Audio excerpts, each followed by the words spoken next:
YouTube, what is up? It's your boy Duke, back here from sportsgamers.com, and I'm here for another episode of the Madden 23 Coaches Corner, where I go over a full game of Madden 23 football, break down everything I'm doing, all my tips, all my strategies throughout the entire game to help you guys get better and win more games. So, in this week's episode, I want to focus on how I beat the best defense, probably the best overall blitz in the game, which is Dollar Spinner. This is actually a really good game against a high-level opponent. It comes down to the very last play of the game, so you're definitely going to want to make sure you don't miss any of this. So I'm running the Saints playbook on offense. I've been running this for a long time this year, and I really like it because it does an amazing job of attacking this meta. So, as you guys are going to see, I'm forcing him to pinch his defensive line with my run game. But once he does, I have what I believe is the best play in the game to attack the blitz with the Saints in. This play gives me so many quick beaters, and I can actually motion the outside receiver to give myself some good blocking, without having to keep the running back in, which really does help throw off a lot of people's defense. Now, at that third down, I audibled the bunch, and because I went the bunch, he did not pinch his D-line. I assumed that he only wanted to respect the run and tight, so since I saw he didn't pinch his D-line, I went ahead and ran the ball, got a first down. Now, guys, this time I've been attacking him a lot with the motion. So far in this game, 1 or 2 plays, I ran Saints in. This time I motioned the receiver, kept my running back in, and actually ran PA shot seams with 2 post routes. Basically, I made his user choose which post to guard. He did not guard my tight end. That was a free touchdown. Now, this guy actually is a pretty unique player on offense. He was running some interesting stuff. He's pretty good, though, with his formation. So this is definitely going to be a very good chess match for you guys to watch. And if you're enjoying this content, guys, I get a ton of people ask me to post more gameplays. Make sure you like the video, comment, definitely engage with the video, show the support on this video, and I'll continue to do a lot more gameplays where I break down stuff like this. As long as you guys are, supporting it, commenting, liking the video, all that stuff, it really does go a long way. So, he's coming out and bunch strong, the box formation, and I'm assuming, he wants to pass, but I do see Quad Father, and, anytime you see Quad Father, I've been using him forever too, you definitely got to be worried about the run. So, the first play or two of the game, wasn't really sure what to expect, but now I'm saying to myself, okay, this guy's gonna run the ball a lot if I give him the look. So I gotta be focused on that. He's ran the ball every play so far. So it seems to me like he wants to do the same thing as me. He wants to use the run to get me out of dollar. So the problem with his strategy is that his runs are not good enough to get me out of dollar. I'm going to stay in dollar, and honestly, I'm probably not even gonna pinch my line. I just, I know how to stop the run good enough out of dollar that I'm fine. So what I'm doing now is that I actually posted a video on this earlier this week, but I'm playing DB Fire 2 and manning my safeties up. What that does is the safeties, when I man them up, you guys can see I'm also kind of moving them down in the box. They play the run a lot better. If it's a run, they'll immediately react to the run, and, that's going to give me a lot better run support. So that is something to keep an eye on. I'm not even having to pinch my D-line, but, at some point in the game, if he does, show he can run on me enough, I will start having to adjust my D-line. The other thing you can do with your user is just user the sub linebacker on the same side of the screen as the running back, because with shotgun runs, they're generally going to go away, run the opposite direction. So if you user the sub linebacker on the same side as the running back, you essentially give yourself another player in run defense. And right there, when I user the running back the sub linebacker opposite the running back, you guys can see he has better running lanes. Honestly, I was lucky he only got 3 yards there. So we're in 3rd and 7. He goes to tight. Anytime he's going to tight, I'm worried about that deep corner route on the PA receiver cross play. So I'm going ahead and making the running back side of the formation to cover 3 to take that away, and then I'm going to use her over the middle myself. Honestly, there I just brought the pressure, brought the hounds, and it was a situation where he basically almost got himself in trouble there. He didn't force anything though. He just took the sack. He kicked his 3. So he gets ball at half. My first drive was very easy. Again, he's running spinner every play, and I'm making him pinch his D-line. Now, because he's pinching his D-line and he's pressing, that's going to make this blitz not as good. So honestly, if I'm using the motion blocking with the receiver, or just even keeping the running back in, because of the way he has to respect my run game, I'm going to have enough time here. And you guys can see, again, a pretty easy route combo there. I went to trips. I was just doing something I hadn't showed before. Basically, I had a streak to potentially back up any deep zones, a flat in case he did any flat zone defenders, then a slant and post over the middle of the field. And at that point, it's really just about reading the user over the middle of the field, right? And at that point, I was comfortable. I saw him commit over the middle to the receiver, so I went with the slant. Or I'm sorry, the post to the tight end. You guys can see right there, I was just trying to keep him honest, run the ball here and there. But again, you guys can see when he does pinch his D-line, he's able to slow down the trap. So like anytime I'm seeing this look, I'm going to pass the ball more. Right there, I went for quick flat throw. But the way his DB reacted so quickly to the flat, that tells me he might have just shaded his coverage underneath. So that's important information going forward. And right there, I just made a terrible read. I was absolutely terrible. I don't know what I'm doing. Looking to become a better Madden player and win more games? Check out sportsgamers.com. I built sportsgamers.com from the ground up to give you the best Madden tips, best Madden ebooks, all at the best price, bar none. We have a VIP membership that gives you access to the entire site, every ebook and every tip we release all year long for only $24.99. Click the link in the description. I've also pinned it in the comments and use coupon code DUKE for 10% off your order. Maybe I'm blind. I don't know. Maybe I need to put my glasses on, but it looks like he honestly might have shaded down again because I had my deep corner out by the left slot receiver wide for a touchdown and I just threw the slant. That was a horrible read. But guess what, guys? I'm human. I make bad reads too. So we're going to have to lock in here. He gets ball half. This could put me in a bad situation if he scores here. So I need to make sure I don't give up anything. Oh, and let's get it. Hey! I tell you guys, we're going to stun on him a little bit. Nice read, buddy. Actually, no, I'm just playing. He got a little throw out of sack animation right there. I clicked on, picked it off. We're to the crib. We're up 14-3. That was a huge play. He kind of ran the same concept I ran on him earlier where he was trying to do a slant post over the middle field from trips. And I kind of just baited him long enough with my user that by the time he threw the ball, he was already getting sacked. He had nowhere to go with the ball. And, that's what happens. When you don't have the protection down, you can get those throw out of sack picks for touchdowns. So that was a huge, huge play. So as you guys can see, again, my adjustments against this tight are literally the receiver side of the formation with the running back is going to be cover 3. And then I'm going to look to guard the middle. I honestly have to be aware of that deep corner out opposite the running back too. He could run that as well. But I'm kind of just sitting over the middle. He tried my user right there. He must think I'm asleep. He must think my user was asleep. But hey, that's a nice high pass in the seam. We got to be looking out for that. Now, because he has the deep corner routes over there, I am backing up, as you guys can see, my flat zone. My flat zone, I did put a zone drop on it. So when I back it up, I know it will protect against those corner routes.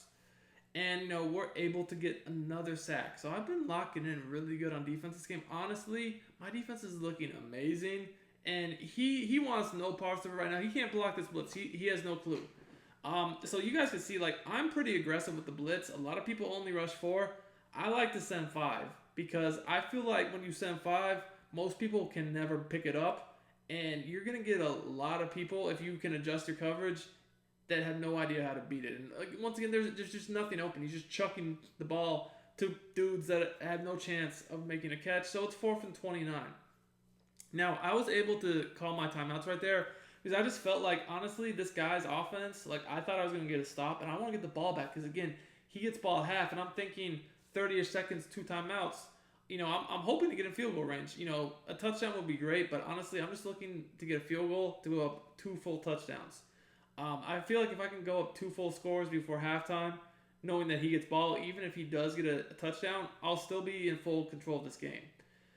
Now here, guys, you can see he's not really worried about the run. There's 21 seconds left, right? So he's not pinching his line. That's fine. I'm going to go ahead and pass. I want to get a field goal range. So I'm going to use the same concept I scored a touchdown on earlier, and I have triangle for a huge play. What kind of a throw was that? Oh, come on, Stabler. That was rough. That was probably field goal range right there. I might have even if I could make someone miss scored. So that sucked. But, I probably shouldn't have ran the ball there. I was thinking to myself, maybe we could bust a huge run since he didn't pinch the line. But that first down play was a killer. Now, the thing is, he's not pressing his coverage here, so I honestly feel like he's playing off man. I'm going to try a C route on the outside receiver, and then I'm going to motion over a drag. And I saw that, because I had threat detector, he was not blitzing me. So I wasn't threatened by the blitz. And I'm able to get in field goal range. I'm just going to take my 3, take it to half, up 17-3. I feel like that is, obviously a win for me to get 3 points out of that drive. And we're going to make him work here on defense. So you guys can see, again, I'm starting to not really even worry about the run because he's down 14 points, right? So if he wants to run the ball, he's 8 rushes, 27 yards. That's fine by me. I don't mind. He's not getting big runs anyway, so I haven't, at this point, I'm not threatened enough to start adjusting my defense. And you guys can see, I have good run D at $1. I do. I'm also running 3 D-line X factors right now, just so that if somebody does know how to pick up my slot corner blitz, those D linemen are most likely going to get some quick pressure on them. Now, 3rd and 3 here, I do feel like this is a running down, so I'm going to shift my D-line left so I can gap shoot if he runs inside zone. He's shown he likes to run. I think he's going to run, and I'm right. So I'm going to shoot the gap and... Come on, man. That's the quad father right there for you, though. Had him in the backfield. He fell forward for a yard. It is what it is. This is a big 4th down. If we can get off the field here, this would be huge. And I really like this adjustment I'm making. Hopefully he just doesn't run he ran a flat. Oh, good play call. I was expecting maybe a quick seam, post, slant combo. I did not expect a quick little flat. So that I have to give him credit. That was a good play call. But at this point, again, my whole philosophy is make him work. You guys can see I'm manning my safeties up every time. Blitzing 5. Because I know that, as you guys can see, if he runs the ball, I'm going to get good enough run support that it's not going to kill me. Now, he's going to tight again. You'll see my adjustments are almost the same every time. I'm playing cover 3 on that running back side of the formation to prevent the PA receiver cross. And I'm just kind of defending the middle of the field myself. He runs the ball again, essentially gets very little to nothing, and we got another 3rd and 3. So you guys can see, again, if he wants to run the ball, I'm okay with it because we got him on another 4th down. This guy right here is honestly just clocking himself because even if he scores here, as much time as he's taking as we shoot the gap, and come on, we needed that. That was such a great dive tackle by me. Maybe he has reached for it on quad father. I don't know. I thought that was a stop, but as I was saying, even if he scores here, he's clocked himself almost out of the game to where, I can just hold the ball, and he might not even see it again. So, we're, him running the ball every play, keep on doing it, man. Your 2 yards to carry is really, really, really good. That might have been the first pass play I've seen from that formation. 4 of 8 with a pick, 50 yards. Woof! Things are looking rough out here. I guess that's probably why he runs the ball every play. So, yeah, you see now why I made... The one time I didn't put my running back side of the formation in a cover 3, he hits me with PA Bucks cross or receiver cross. What is this guy, a psychic? Every time I've made that side of the formation a cover 3, I just didn't that time because he hadn't been trying to do it the whole game. This game's crazy sometimes, isn't it? And then, I ran commit. I'm an idiot. Why did I do that? I mean, I just thought he was going to run. He's run every other play of the drive, it seemed. I gave him a free touchdown. That was bad. That was an idiot play by me. Anyways, regardless, he took so long that I don't see a way he's going to be able to get the ball back, honestly. We're going to run. Now, the other thing about this is when they do pinch their D-line at $1, you can't run inside zone. This formation's inside zone is really good against dollar for pinch D-line because of the blocking you get from just being in a tight formation is good. I like to run at the user. So I'll flip my formation to run at the user so you don't, the same way I said, I like to control the user on the same side of the running back. I want to run at the user. See, the running back's on the left, his user's on the right. That means with an inside zone, I'm basically running at your user, so you're not able to shoot in from the opposite side like you would be if I ran to, the other way. If that makes sense. It's all about numbers in the run game, and having identifier, that's why having identifier is so big. And I'm going to go ahead and I'm going to go pass here. Maybe he'll run commit. He sees I'm clocking him. You guys can see I'm just kind of taking my time. I'm trying to get a run commit here and a free touchdown. Let's see. Oh, no. But I do have one-on-one at the deep corner. Can we get it? Just drop the ball. So his defender didn't even make a play on the ball, and somehow I dropped it. Been playing really good offense this game, though, other than the blind read I threw when I had a touchdown. But like I said, I am human. I've been carving up his defense, though. His spinner, as you guys can see, he has really no action on me. I mean, I'm just kind of taking my time here. But again, he's not adjusting. Every play, it's the same thing. Spinner, pinch D line. At a certain point, I just feel like when you see that your defense is not working, you have got to get in something else. But he's committed. So again, here I'm gonna go with the motion block from the PA shot team. I really like the two posts with the streak against this dollar defense. It works really, really good. As you guys can see, another big play, and I'm already in field goal range. So at this point, I feel like the game's over as long as I don't do anything stupid. Right? I mean, he'd have to get really lucky to get back in this game at this point. But as I said earlier, this game does come down to the last play, so I don't know. Am I about to make it another idiot bonehead play? We'll see. But no, I'm going to keep it on the ground here. It's first down. Like, why not? This will be an interesting run commit, though. But it just, again, he's just been playing cover zero the whole game. His safety's a man. You know, solid enough run D, but he's just, I don't know. He's not recognizing what I'm doing. He's not realizing that I'm just attacking his user in the run game, because if he did, he should user somebody else. He's just not seeing it, but that's fine. That's fine. He didn't even pitch his D-line there. Not sure why he didn't do that. But again, I'm fine taking the field goal here. I really don't care, because it's a two-score game, under 2 minutes. You've already taken the timeout. You know, two-score game, you basically lost unless you get an onside, which, you know, pretty much never happens in Madden 23. But we've seen crazier things, I guess. We have. Anyways, I'm going to go for the first down here. I feel really comfortable passing against him. I mean, I see he's basically blitzing nobody. So I'm going to go ahead. I'm going to drop one of my favorite dots. We're going to motion this guy over. We're going to have the slant post over the middle. And here's my post. What?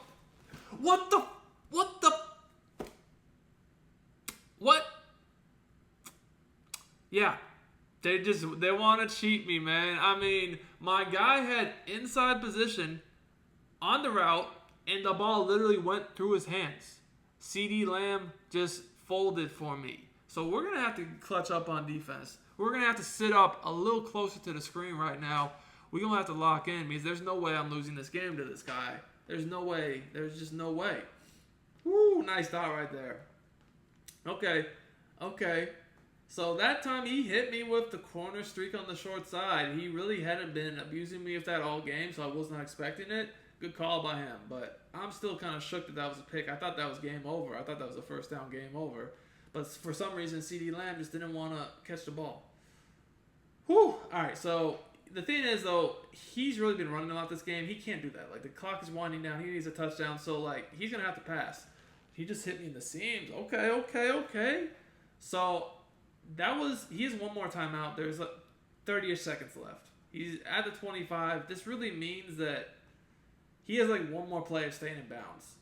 So I'm protecting the sidelines. And I'm going to scream, ooh, that could have been another pick six. He can't block this blitz, guys. He cannot block the blitz. So we're going to back these corners up. I'm going to do my man-ups. That way I know that I will not get beat by a cornerback. Oh, keep him in bounds. Yes, perfect. Oh, no huddle me, man. Great job. Oh, so that tackle was huge. That basically gave him, like, maybe 3 more plays at the most. And he screams, let's go. Yeah, he was rushed, man. He didn't set up any protection. Was able to get another screamer at him and another pick six. We're going to go ahead and stunt. Get out of here. I hope you enjoyed the game. I won. He quit. Bye.